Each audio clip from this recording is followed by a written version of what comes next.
This meeting is being recorded. Om Shri Gurubhyo Namaha.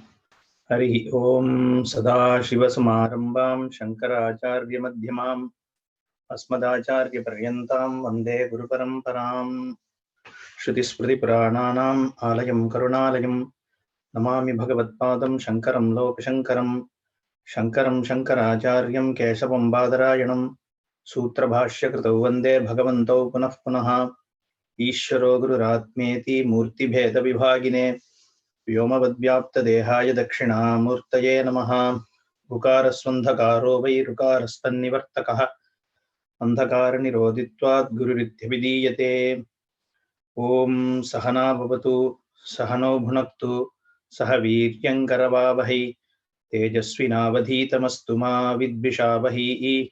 Om Shanti Shanti Shantihi.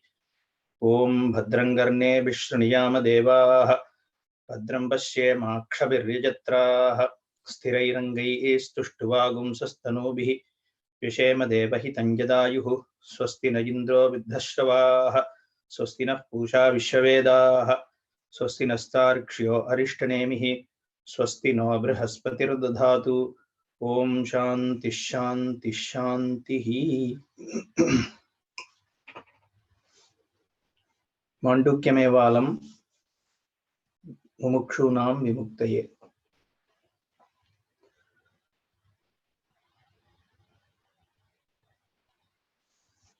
So we will skip questions today because we have already not answered some of the questions that I posted. So we will have questions next week, but today I'll try and address some of what we started. But before that, let's get a little bit into Mandukya Upanishad itself, right? And then I'll come to some of those questions. Mandukya Upanishad, like we saw, is part of Atharvana Veda, one of the 10 or 11 principal Upanishads that Bhashyakara has commented on. And this Upanishad is considered a complete Upanishad because it analyzes 3 states of experience and then tries to show what is the true Swarupa. In a nutshell, that is what this Upanishad takes as an approach. The reason I call it as an approach is because I already started this topic about Prakria. Okay, Prakriya is a methodology of teaching. It is a method. Prakriya means is a method. Okay, where that slide is. Yeah. So Prakriya is how you show a particular vision, how you transfer a vision to the student, okay, or a Vidyarthi here. Why do you need a method? I think that is the question, right? Why do you need a particular method? For that, we have to start from where we left off last week. This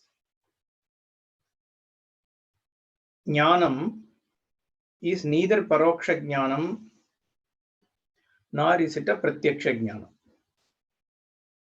Just to recap, when we say paroksha, means aksha means eyes. Or eyes is a upalakshana for all other organs of perception, right? Eyes, ears, whatever. So a direct perception is what is meant by aksha. Paroksha means it is not under your direct perception at this time, right? So like we gave an example of heaven. Though when you actually, if you get to go to heaven, it will become something of your direct perception, but at this time you don't know. It is just you are believing in something. So those kind of things are called paroksha jnana. So because you give a benefit of doubt to a particular book or particular source of that information, we call it as a jnanam, but it's actually a belief. That's called a paroksha jnana because you are not directly seeing it now. The other one is Pratyaksha Jnanam, things that you can see, you can directly experience or make inferences on. These are Pratyaksha. So this Jnanam, Vedanta Jnanam, is neither a Paroksha Jnanam nor it is a Pratyaksha Jnanam. Why? Because it is not Paroksham, because it's about you. You cannot be Paroksha to yourself. You can't say, I do. If I ask you whether you exist, you have to say, yes, I do. Right? You can't say, I don't. That means that you know that you are there, but it's just that you probably are not knowing the way that we say who you are. We means as in from Vedanta perspective, right? But then you can't dismiss that you don't know you at all, your existence, right? So that means it can't be a Paroksha. Now, can I say it is Pratyaksha? Because I can't say it is Pratyaksha. Reason being, I am not objectifiable. I am not available for my perception as in through my eyes or nose or ears or whatever. I'm not available. I'm not available as in I am there, but then I can't objectify and see who I am. So that means I am neither Pratyaksha nor Paroksha. So we call it as Aparoksham. Now this Aparoksham, that if your knowledge, okay, this knowledge that is gained is Aparoksham. I'll come to Aparoksha. But before that, now this Jnanam has to be given to you through words. This also we slightly touched upon in the last session. Jnanam, how do you give this Jnanam? How can you gain this Jnanam, right? It is not available for perception. So you can't employ any of your means. You can't read some books. There are books, but if you read the books also, it will be like Paroksham only. You know? It's like, oh, there is a Brahman. Okay, there should be something called Brahman. There is this wall. There is, my uncle. There is a horse. There is sun, moon. There are stars. Like that, maybe there is something called Brahman. Okay, that is how I'll get the knowledge, right? When you read about Brahman, it's Satyam Jnanam Anantam Brahma. There is a Brahman, which is all truth, which is all knowledge, and it is all bliss. Okay, then I say, okay, there is like we say Shiva, Vishnu, whatever gods are there. Like that, there is a Brahman. Okay, so that is how our initial view. That's because we are used to objectifying things, right? When the name is given, our mind will immediately go to how do I object? What is it? What will it be? They say it is infinite. Means what? How do I see an infinite? Right? Like space. Space is also kind of infinite, right? It is everywhere. So Brahman is probably like that. So that is how the mind goes, because we are used to objectifying either a Pratyaksha Jnanam or a Paroksha Jnanam is what is known. Either it's a concept that we are trying to understand, like magnetic field, even though it is not available for a direct perception, but you are making an inference because it's a concept and all that, right? You can always try and understand what is electrical force, what is magnetic force.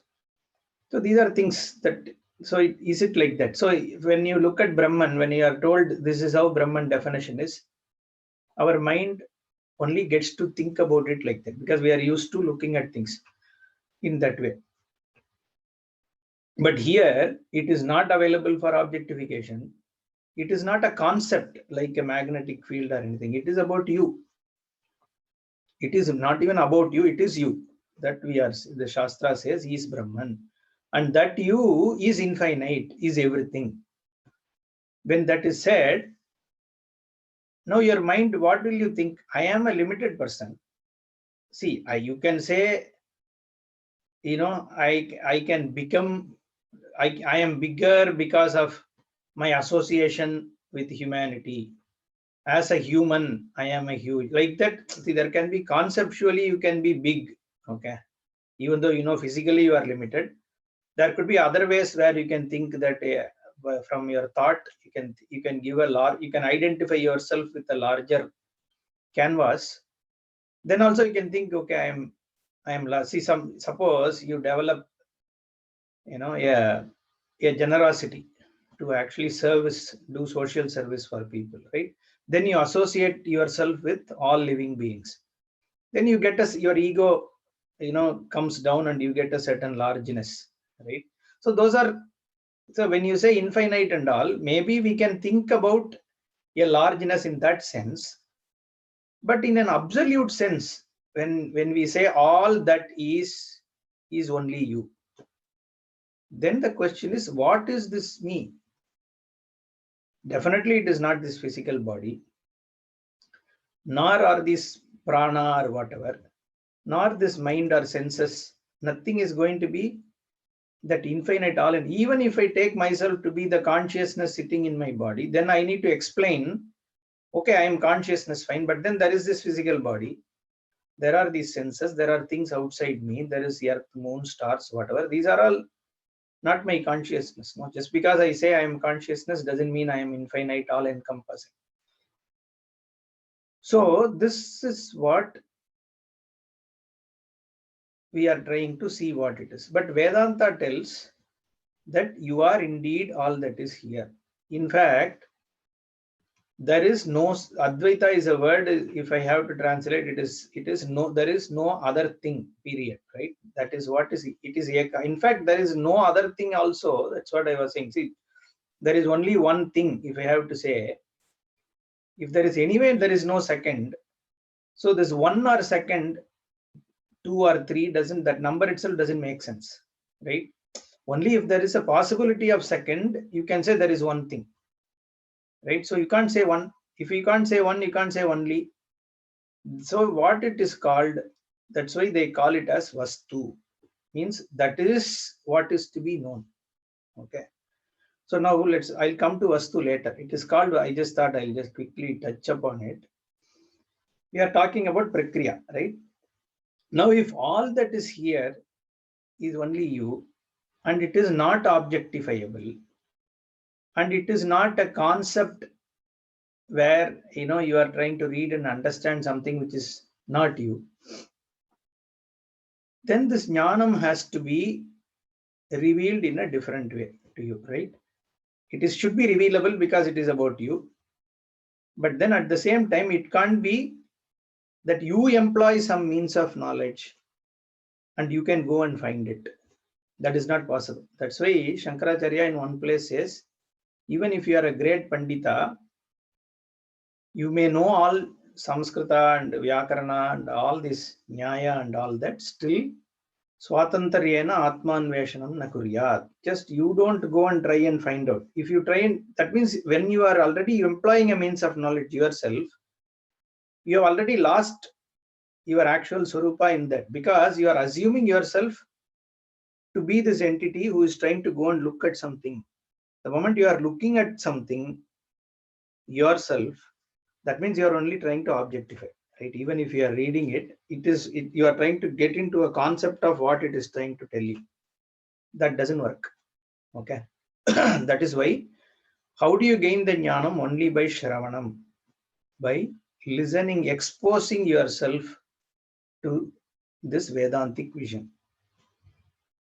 Now, how can that alone work? Because at this time, when you are listening to Vedanta, you are suspending all your thoughts, all your clingings, attachments, everything. And at this time, you are giving yourself fully and then trying to see it through the vision that Vedanta is telling you.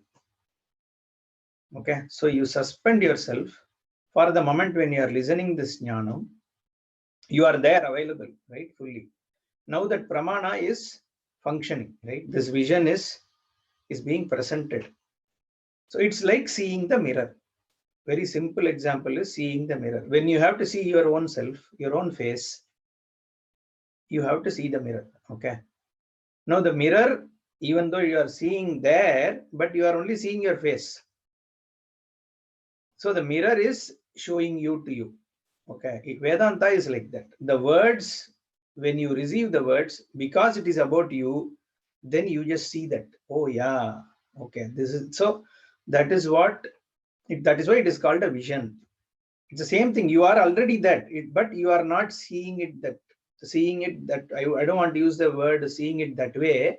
You are not seeing. You are not having the vision of what you are without any coloring.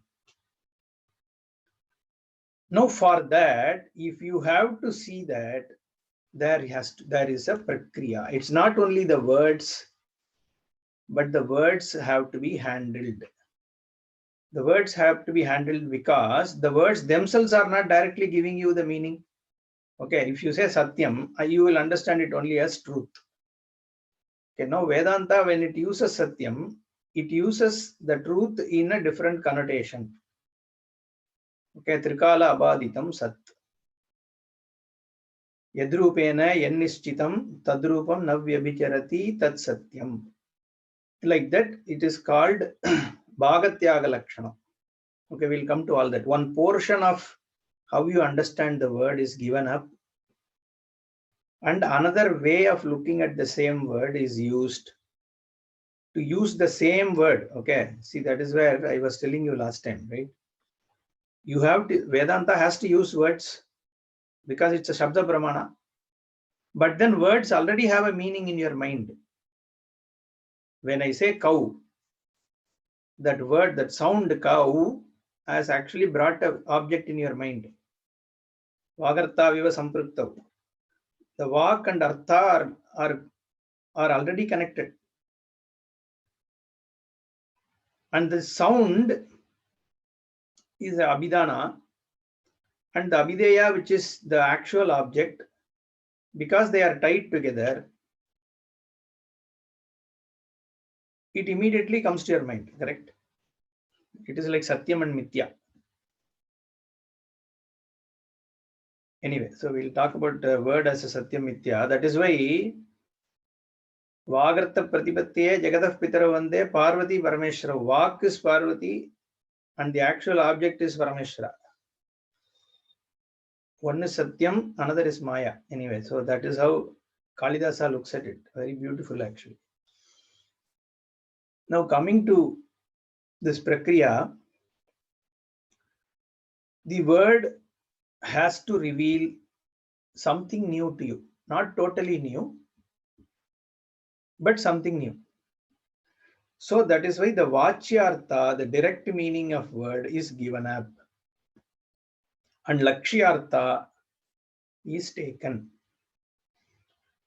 Yato Vacho Nivartante, Veda says. That is why this is what has got again mysticized in most of Vedanta circle. Oh, words cannot give you knowledge, because Veda itself says words from where words bounce back. It's not where words bounce back. That's a wrong translation. Yato Vacho Nivartante means Vachyartha cannot reach. Because Vachyartha means direct meaning.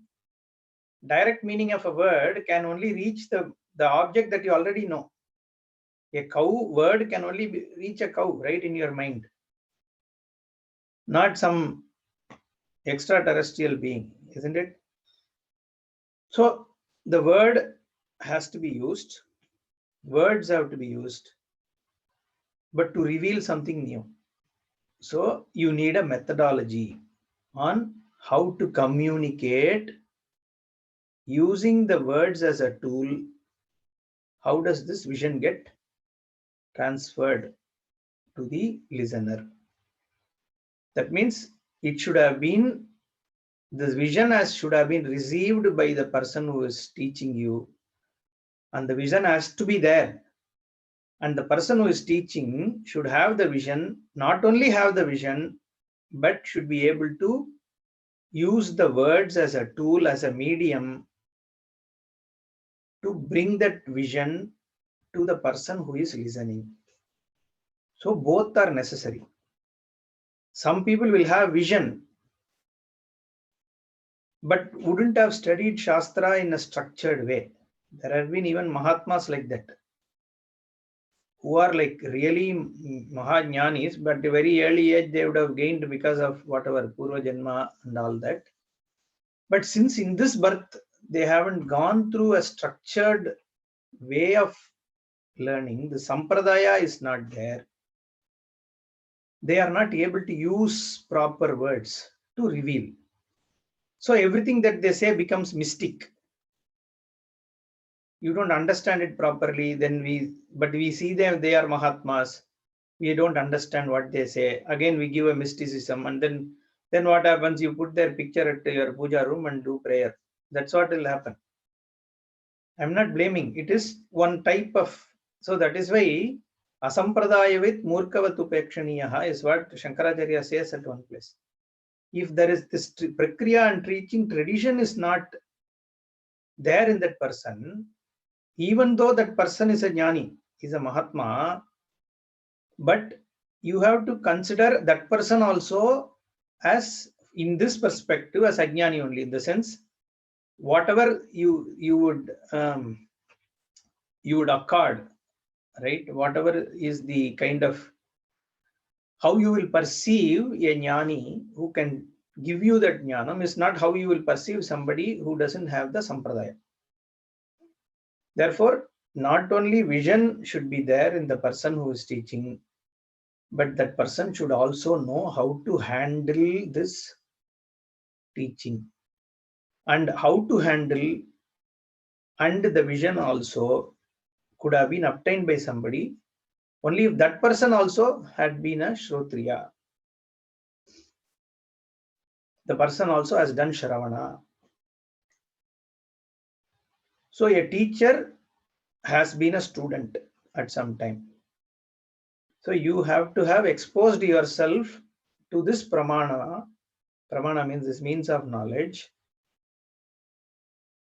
and received and done a Shravana from a person who can handle the Vedanta, that is, use the Prakriya methodology to teach you. It's the same, even science also, it's the same thing, right? Somebody who says E is equal to mc square or something, that person already has the vision. And then he uses E and M and C to act as a tool to communicate that vision, correct? It is the same thing. We call it as Prakriya. And here, because it's not even an abstract concept, it is about you. It has to, the vision is to give you that direct knowledge, that aparoksha jnana. And what is that aparoksha jnana? We call it as akandakara vritti. Whenever I say we, I'm talking this sampradaya or Vedanta, it is called akandakara vritti because the direct perceptions are of a particular akara in a very limited, form. And this vritti, this kind of this jnanam that takes place, knowledge, is unbound, right? It is not bounded spatially, time-wise, object-wise. So it is called akandakara vritti. This vritti it's a different kind of vritti, unlike your earlier knowledge. There is a difference. It's not. See, that is where when people say knowledge and all that, there is immediately a way to dismiss that thought because you only associate it with the earlier knowledge that you have had, right? Immediately it is about, hey, there's a bookish knowledge, because you immediately think knowledge is something that just comes to your memory and mind and all that. But this Atma Jnanam has to be a big experience. What experience? Every experience that you are having at any point is time is Brahman. Pratibodha viditam matam. There is no special experience which is needed. If everything is Brahman, and every point of time all that is there is only Brahman, then why do you need a specific experience? Any experience, you have to just see what is the substratum of that experience. What is the content of every experience? The content of every experience is you. That is Brahman. So you don't need an experience. That was one of the questions I think I asked. The experience, it is okay. See, there is after Shravanam, we also talk about Mananam, Nididhyasanam and all that. In Nididhyasana is like dhyana, where you try to suspend all kinds of other things and focus on a particular vichara. Sajatiya vritti pravaha is what we talk about when we say dhyanam. And then that is why tapasa brahma vijijñāsasva. May you do tapas, the vicharatmakam tapas you do and gain this jnanam. is what Taittiriya says. Now that tapas and all is as an nididhyasana, none of that we are dismissing. Okay, so it has its place where you can get to a nirvikalpa samadhi and all that. So there are acharyas like Vidyaranya who say that a nirvikalpa samadhi is essential for you to recognize what is your swarupa and all that. But even then, you go to nirvikalpa samadhi, your actual jnanam would have taken place only through Shravana. Because if you generally see, you can also go to nirvikalpa samadhi through other types of dhyana. But then just because you go to nirvikalpa samadhi doesn't mean you have gained a jnana. Okay. Because you have to make your own conclusion about what you are. So that is not a pramana. It's not a jnanam itself. Jnana means there has to be a pramana. Okay. And there should be a means of knowledge. That is why we say the jnanam always takes place by Shravanam, when you are exposing yourselves to this teaching. And at the time of the teaching, even if you're, suppose I am telling this, okay, I am telling you that this is what is jnanam, right? Your mind will have objections, questions, a different view. It is very natural to have that, right? Now, if for the time being, just suspend those and then see what Vedanta is trying to tell you. Okay, that is what we call as Shraddha. I think I told you in one of the either of the earlier talks, right? Shraddha means give Shastra a benefit of doubt when it is operating. Don't interfere in it. Okay, there may be doubts which can, see, until you gain that knowledge, increasing clarity, doubts will always be there. That is why we call it as Mananam, where we keep removing those doubts. Okay, this vision stands the test of time. Okay, so many jnanis, countless jnanis have gained this jnanam through Vedanta. We are not the first ones to be pursuing it. Okay, so the jnanam stands the test of time, and it is about yourself, and it is a aparoksha jnana. It's not some belief. So why I am saying this is because at the time of Shravanam, suspend your things and then open up yourself to Vedanta. Okay, that is very essential. Then only Prakriya will work. If your mind interferes, then what will happen? People see, you will make conclusions. In fact, some of the other sampradayas came out because they made some conclusion. They thought that Vedanta is dismissing Bhagavan. It is dismissing Ishvara. Therefore, but my Ishta Devata is so and so, this Parameshwara or Mahavishnu or whatever. And then they went and started their own theological philosophies, right? Some Pashupatam and this and that, whatever, right? It all because there has been an interference. And because even before the vision is fully transferred, the person has already made some conclusion and walked away. And it's not of any use.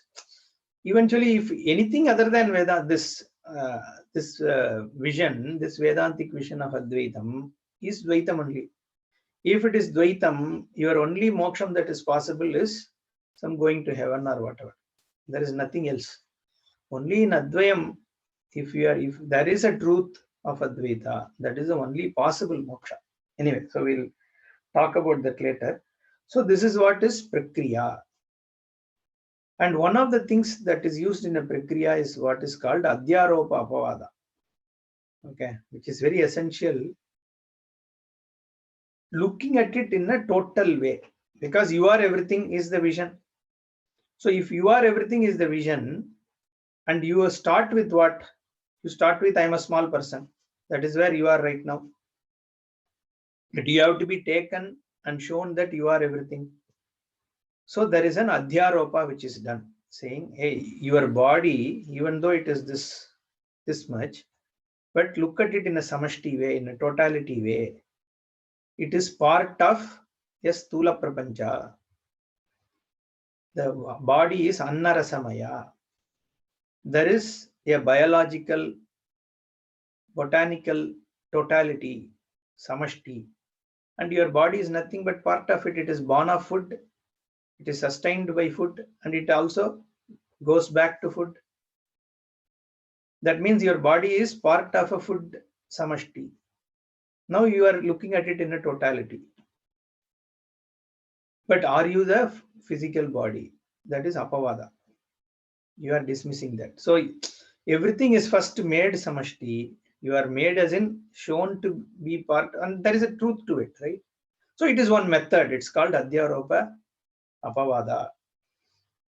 So there is in Prakriya, there are two major types of Prakriyas we talk about. One is Drishta Srishti, the other is Srishti Drishti. So Drishta Srishti means, it's useful to understand because Mandukya, some of the questions that came in the chat also, right, WhatsApp, are all related to this. See this, before I get to that, this Samashti I spoke about now, this body is part of the Anna Prapancha, right? Sthula Prapancha, Samashti. To show that only this whole Taitriya Srishti Prakriya, this Panchikaranam is used. Why is what is Panchikaranam in Taitriya? See the 5 elemental model that came in that WhatsApp chat. I'll clarify on that. Okay. This, what Taitriya is saying is, Atmanaha Akashas Sambhutaha Akashad Vayuhu Vayor Agnihi Agner Apaha Adhyaha Prithivi Prithivya Vashadayaha Vashadibhyaha Annam Annat Purushaha Purushaha Annarasamayaha. Okay. So that Atma, which is Brahman, from which space came? Because it has one attribute of sound. From space, air came. Okay. Because it has two attributes, sound and touch. Then from air, Agni came, fire, which has sound, touch and form. 3 attributes. Now from fire came water, which other than the 3 attributes also has taste. And finally from water came the earth or solids. From water means liquids, all liquids, liquid same solid. That has the 5th attribute of smell. And from the Prithvi, all the Oshadis and plants and all the botanical aspects came. And from that the food came. And from the food this body came. That is a chain. Okay. From the Brahman, this body has come. So, and then there is a Samashti. It has already spoken about space. Space is everywhere. Air is also everywhere. I mean, within your perceived world, right?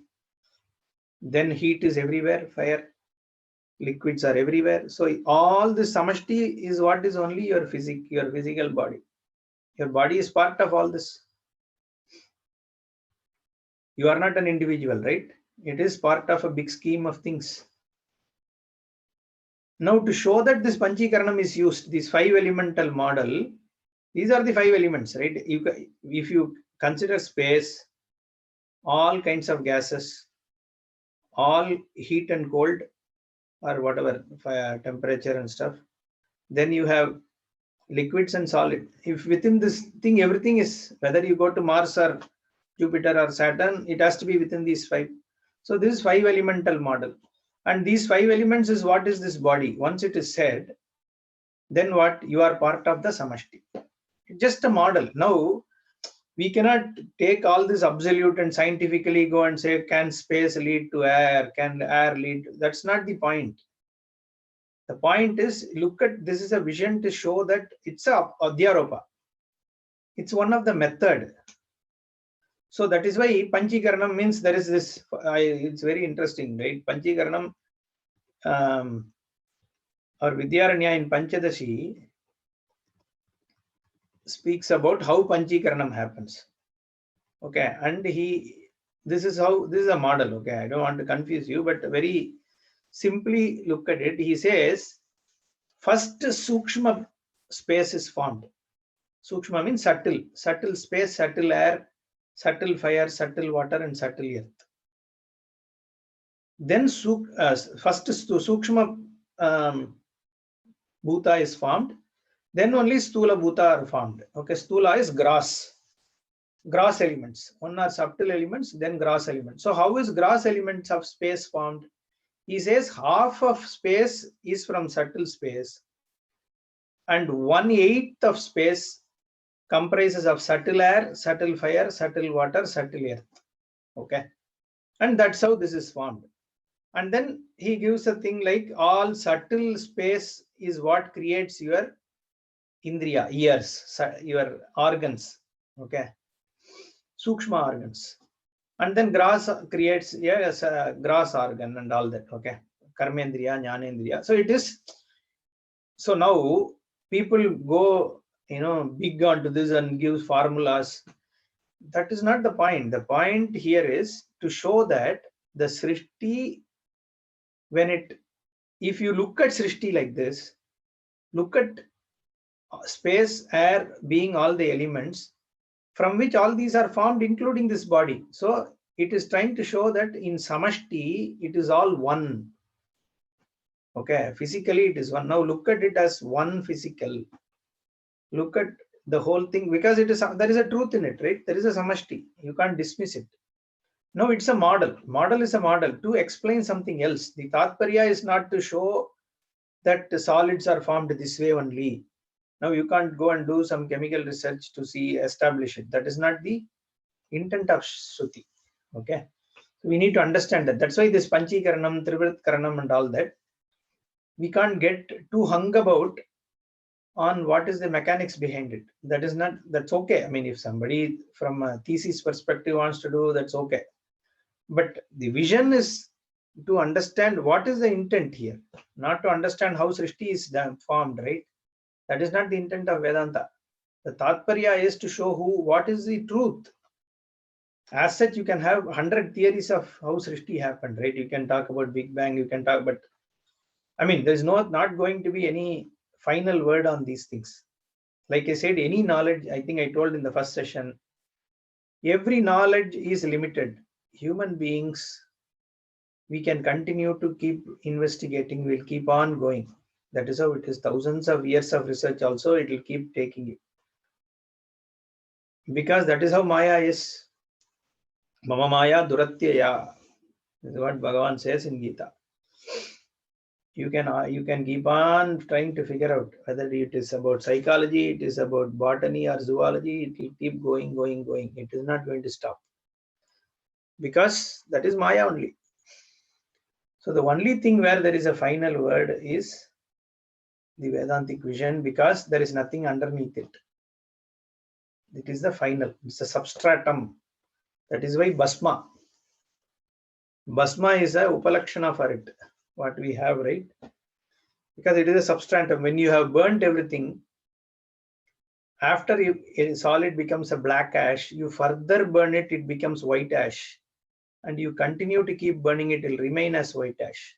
So it is a lakshana for substratum. It is just figurative, right? So once you are doing Bhasma, that's why Vedanti typically Bhasmadaris, right? Because it shows that the Brahman is substratum of everything. When everything else, all the name and form is reduced, is falsified. Vachalambanam vikaro namadeyam. All the name and form are falsified. What remains is this Brahmavastu. And what remains is what is shown by Bhasma. That is why Parameshwara, they say, is in Smashana and all that. Means what? When everything is gone, all the name and form, everything is gone, only Chaitanya remains. That is Ishvara. Vagarta eva samprakta. Told you. Everything Maya is everything else. The Srishti. We'll talk about all that. Now coming to Prakriya, this is why the Apavada and Adhyaropa and Apavada is done in your understanding. There is an Adhyaropa done, then Apavada is Bhagavan. In Bhagavad Gita, it goes on like that. He says something and the next line he says something totally opposite. One is Adhyaropa, another is Apavada. Mastani sarva bhutani, then he says Nachamastani bhutani. That is Adhyaropa Apavada. The whole teaching methodology is with this Adhyaropa and Apavada. So we were talking about Drishta Srishti. Drishta Srishti is this in Prakriya, there is what we call as Shakagra Chandra Darishana Nyaya. Okay. When somebody doesn't know which one is the moon, the fourth day moon, right? Or third day moon. Third day moon, they say is good to see spot. If you see third day crescent,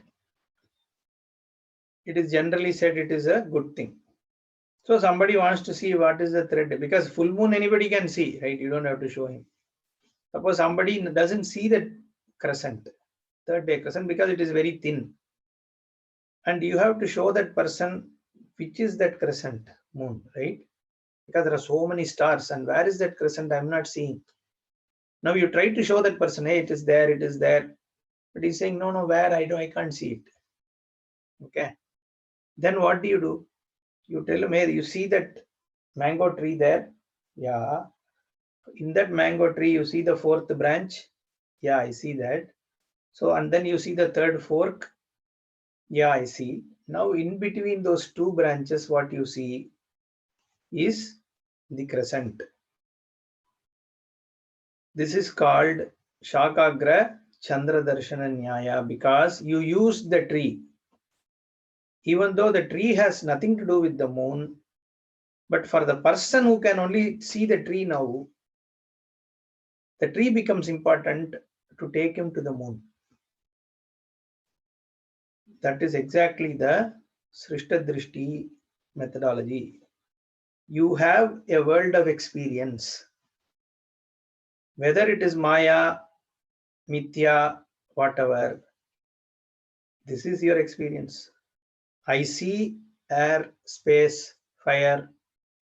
That's what I see. That's my world. So Taittiriya used that model. In Mandukya, it is the three states of experience. I am awakened for 50% or 60% of time, woken person. Another 40% of time, I'm a dreamer. Another whatever, 10-15% of time, I'm a deep sleeper. Now this is my experience. So this is the world I see. This is what I see every day. Now this Upanishad uses that experience to take you to what is Brahman. So the Srishta Jagat is seen. That Drishti, you are seeing a Srishta Jagat as though creation. Now this creation is used as a starting point to show you what is Brahman. So this is one Prakriya. There are many Srishta Drishti Vadas, right? It's not a Vada, it's a Prakriya. Okay. So this Panchakosha is one, Srishta Drishti is one, Dribdrishya is one. There are many such methods. Another is Drishti Srishti, where it is because you are seeing a world. Not a world, you are seeing certain things. Like seeing, a snake in a rope kind of thing. If there is a pramana dosha is there, your eyes are not able to see properly, or if there is not enough light, then you see something in something else's place. Or this is one reason why you can see something, that because the pramana is a problem. You don't have enough light or whatever. Or your mind itself is colored. There is no objectivity. There is a subjectivity in what we see. That is also because our Shobhanadhyasa, I spoke about it, right? Money gives me security, kind of things. Sun rises in the east. These are all what? Your belief. Earth is flat and you believe in it. There is heaven. This person only can save me. I need to be salvaged. All these are notional things, right? There is subjectivity in what you see, and everybody has subjectivity, right? At different levels of subjectivity.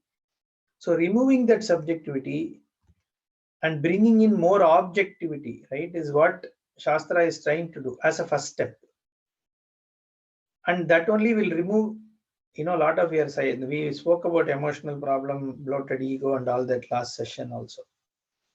So that to some extent we need to bring those things down, because otherwise your mind always, see, when you're even now when you're listening to this, I know the Vedanta is a little heavy subject, right? So some of the swamis, that's why they use some jokes and other things to, because keeping the attention is always a problem. In the 1 hour, if even I've been a student also, right? So sitting 1 hour and then constantly taking some heavy dosage of Vedanta and all is always very difficult. Okay, that's why they also try to make it little light.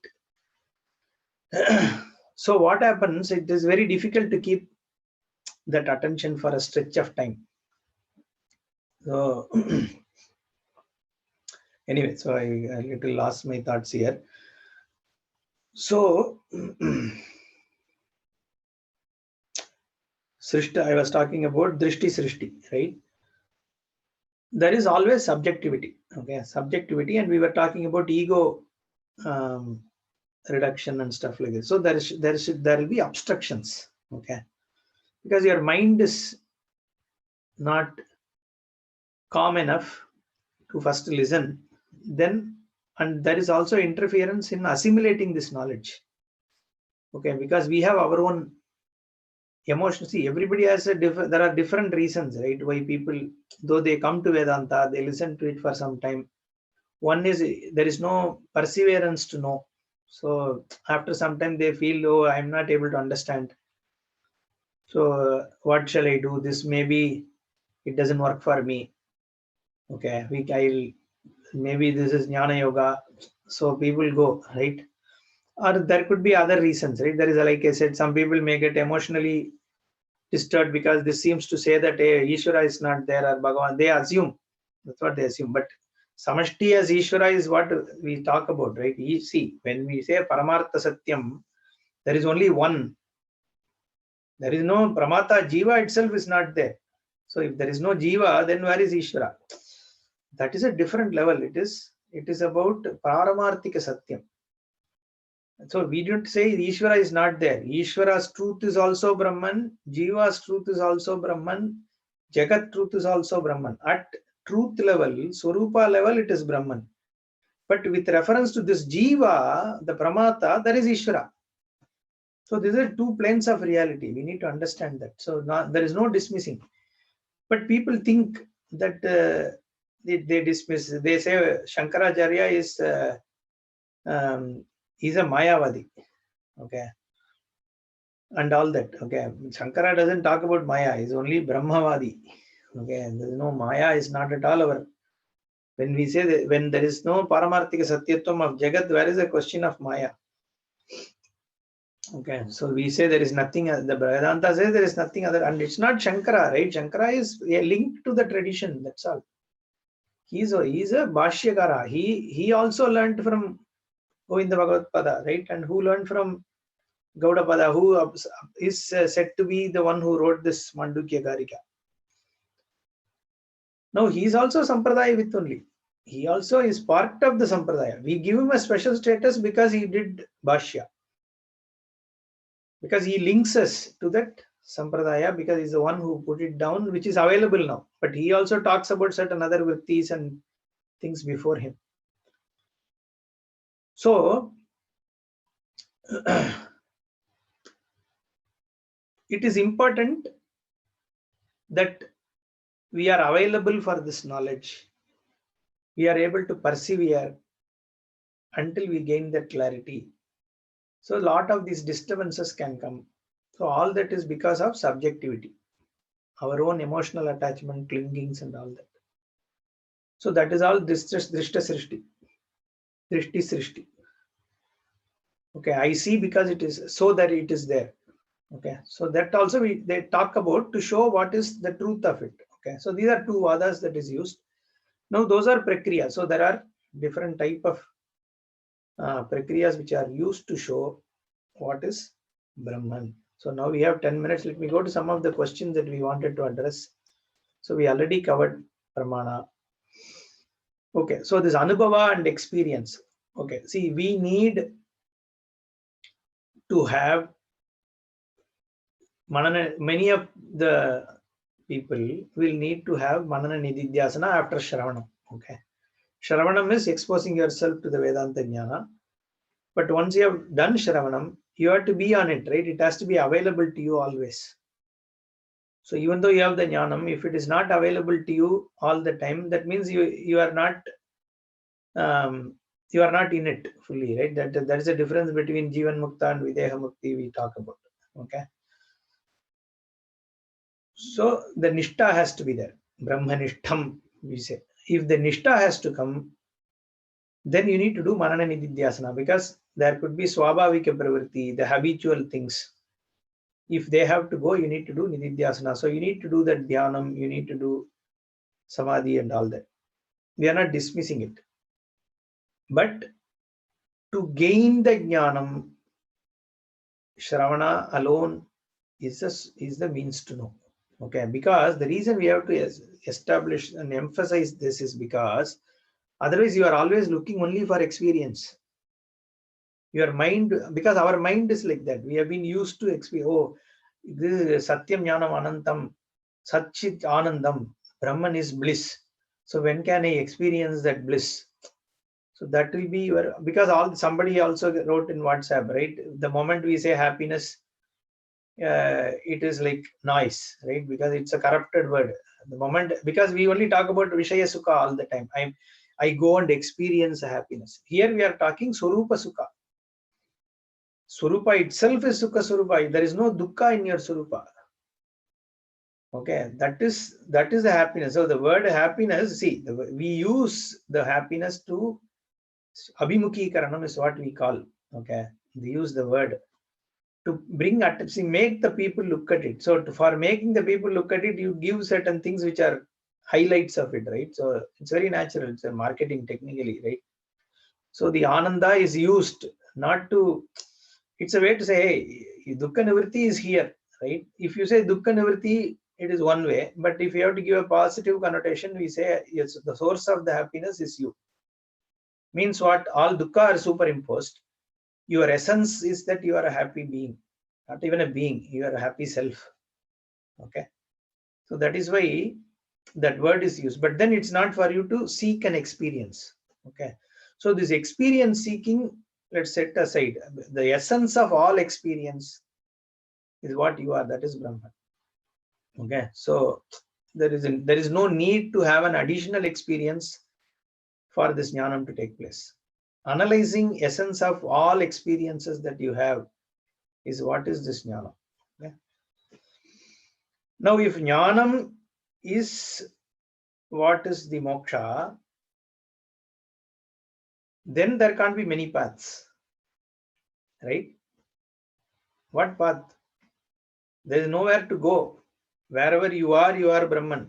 So there is no question of path. Paths and all is not needed. Now, bhakti has its place. Karma has its place. Yoga, hatha yoga, whatever has its place in preparing oneself. And bhakti is relating, right? Relating to Ishvara as a samashti. Now, there is a truth to even after a jnanam, the person is still a bhakta. So, Chaturvido bhajanto mam, Bhagavan says there are 4 types of bhaktas for me. Artho, Jignasur, Artharthi, Jnani cha Bharata Rishabha. So, the 4th one is a Jnani. Jnani is also a bhakta only. Because Jnani tu Atmaiva me matam. There is no, see, from a Upadhi perspective, he may be having a Jiva Upadhi. But as a Swarupa, because he has owned up his Swarupa, he is not separate from me.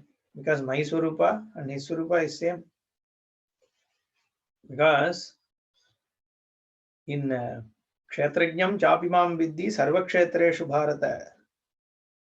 In Kshetrajna Yoga says, I am the Kshetrajna. I am the one who is in all beings. And when a person owns up that Swarupa, then Atmaiva me matam. He is a bhakta only. So bhakti is not, so again, people should not There is we have to say all this because people think this jnanam is like opposed to bhakti, because your notion of what is bhakti itself is limited. We think bhakti is about some person sitting in Vaikunta or Kailasa or some Golak Vrindavan, and it's only about emotionally relating to that person. That's okay. That we are not dismissing that bhakti, but that is that one level. But this Ishvara as a samashti, all that is here is that Ishvara only. Even with Saguna Brahma, which is the Srishti, this Jagat itself is Ishvara. That is what we call as Saguna Brahma. And he is Sarvavyapi. Now, when you relate to that Samashti Ishvara, that is a different kind of bhakti. But Jnana is Nirguna, you are relating to what is the substratum, what is the essence of everything. Then you cognize that is Jnana. That is a different kind of, that is another bhakti also, right? Bhagavan himself calls it as bhakti. So these are not paths. This is all totally all one. Okay. There is no like whether you can either do bhakti or jnanam, or it's not like that. So bhakti is needed for a jnani. And jnana is where what a bhakta is seeking. Right? A bhakta wants to be one with Bhagavan, right? But only thing is at the time of doing this bhakti, he or she doesn't know what is Bhagavan. It's not even who is Bhagavan, right? It is what is Bhagavan. So these are not one pitted against other alternates. There's no different paths or anything. Yeah. I think those were the questions that were there. I think we covered Bandha. Jiva, okay. Again, Jiva is the Pramata. In a simple word, the one who is experiencing the world here is the Jiva. That is a simple term used, okay, which is including whoever is experiencing this physical body is a Jiva. And we already spoke about, who goes to heaven and all that, okay.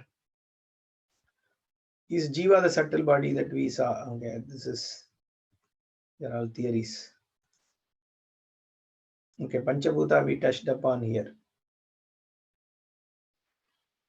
Okay, the Prakriyas. Okay, yeah, this way I wanted to cover this is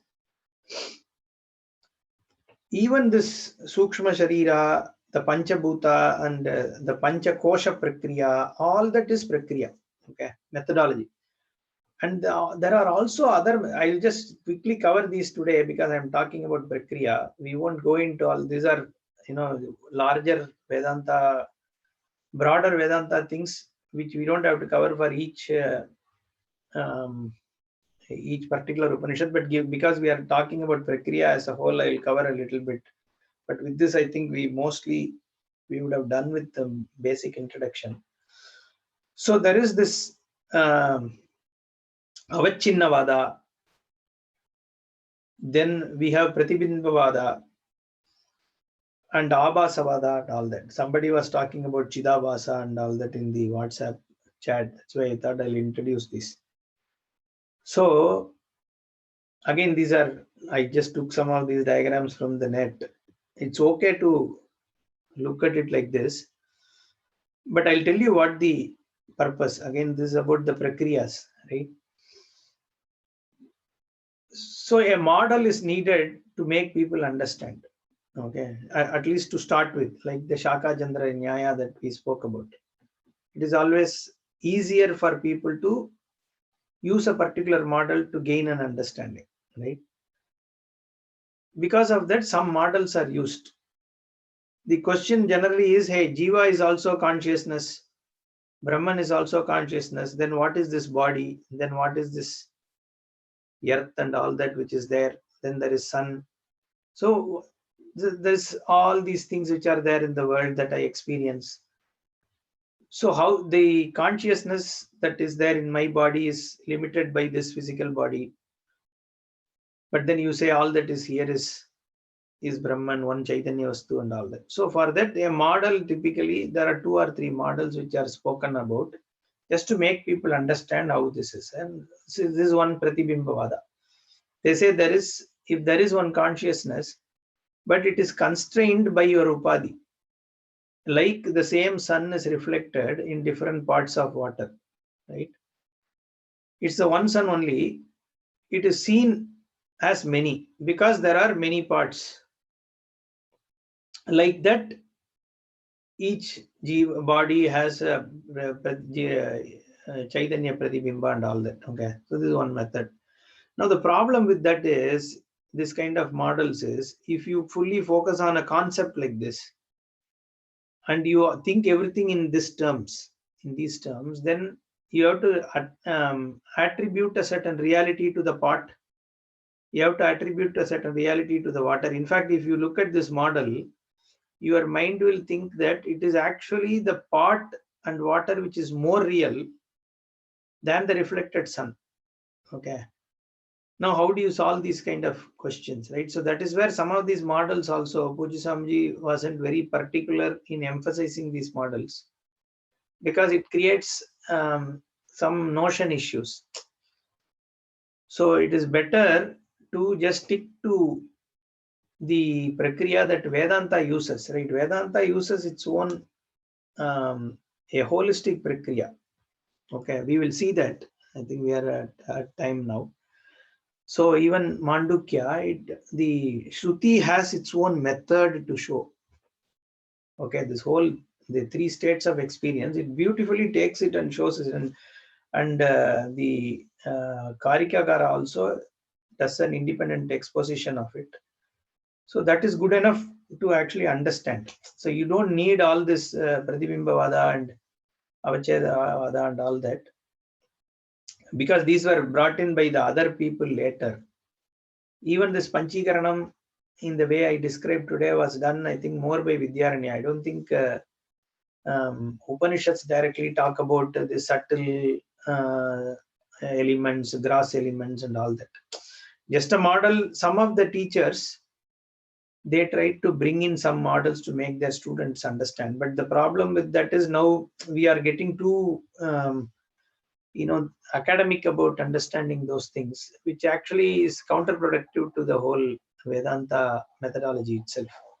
So my suggestion here is better to just stick with what methodology Shruti uses, because it is total, it's good enough, and it is the one which is the source of all this, right? So all these vadas, for some time, let us suspend it and let us try and see what the Upanishad itself is trying to show.